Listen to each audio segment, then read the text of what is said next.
তো hello guys, আজ আমরা রামনবমীতে রেডি হচ্ছি মন্দিরে যাব বলে। তো তোমরা দেখতে থাকো এই ভিডিওটা।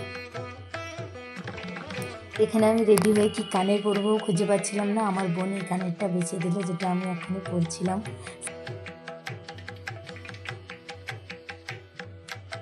তো এখানে আমি রেডি হতে হতে আমার বোনকে একটা চোখে কাজল পরিয়ে রেখে দিয়েছিলাম, যেটা আমি এখনই পরাচ্ছিলাম। দাদা বেরিয়ে বসে আছে আমাদের জন্য।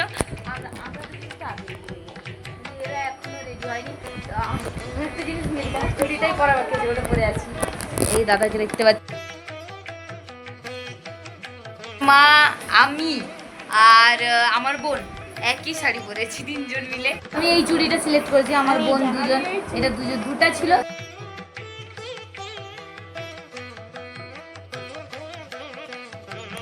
ফাইনালি আমরা তিনজন রেডি হয়ে গেছিলাম।